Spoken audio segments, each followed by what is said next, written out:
arrimaha dibadda iyo iskaashiga caalamiga ah waxay xukuumadaydu dadaal weyn gelisay dib u soo noolaynta xidhiidhadii caalamiga ahaa iyo saaxiibadii ay jamhuuriyadda Soomaaliland ku lahayd dunida waxaanu ka shaqaynay in codka Soomaaliland laga maqlo fagaarayaasha caalamiga ah siyaasadaydu waa inaynu dunida ka qancino aqoonsiga Soomaaliland kaasaynu xaq sharci ah u leenahay cid kasta oo inagu garab siisana aynu ugu hayn doono abaal raaga iyo saaxiibtinimo ku dhisan dano isdhaafsi waxa sharaf noo ah muddadii koobneed ee xukuumadaydu jirtay inaanu kulamo midho dhal ah la yeelanay madaxda dawladda aynu saaxiibka nahay ee isutaga imaaraadka carabta waxay naga aqbaleen inay dalkeena maalgashadaan iyo inay gacan naga siiyaan sidii wax soo saarka jamhuuriyadda Soomaaliland loogu heli lahaa suuqyo cusub oo caalami ah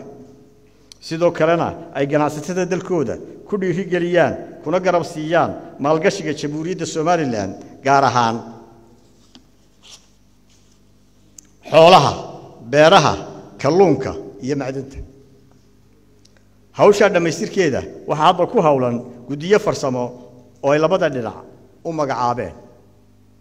dawladda Imaaraadku waxay naga caawin doontaa kaabayaasha caafimaadka waxbarashada biyaha iyo wadooyinka waxaan ka qayb galay shirkadaadkii caalamiga ahaa ee dawladaha oo lagu qabto Dubai sanad kasta World Governments Conference anigoo martiqaad rasmi ah ka helay dawladda Imaaraadka shirka waxa ka soo qayb galay in ka badan 140 dal waxaana yimaada madaxweynayaal ra'iisul wasaarayaal madaxweyne ku xigeenno wasiiro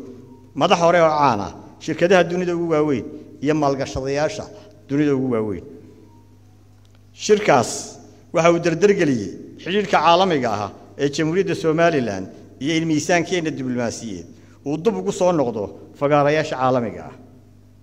sidoo kale waxa uu ahaa fursad aynu suuqgeyn weyn ugu sameynay khayraadkeena dihin ee maalgashiga caalamiga ah u baahan fariinteennii jamhuuriyadda Soomaaliland ee aan shirka ka diray waxay gaadhay in ka badan 50 milyan oo qof waanu xidhiidh iyo galaangal muhiim ah oo diblomaasiyadeed la yeelanay dalalka muhiimka ah ee naga kaalmayn kara qadiyadeena waxa ka mid ah Mareykanka waanu xoojinay dadaalada aanu ku sii dhiirigelinayno danayntiisa Soomaaliland iyo Ingiriiska aanu ka helnay kaalmo dhinaca ammaanka ah iyo iskaashiyo dhinacyo badan leh dalalka saamaynta ku leh siyaasadda geeska Afrika iyo daneeyaasha caalamiga ah waxay nagu bogaadiyeen dadaaladeena qaramaynta nabadaynta iyo dib u heshiisiinta aynu ka wadno gobolada bariga jamhuuriyadda Soomaaliland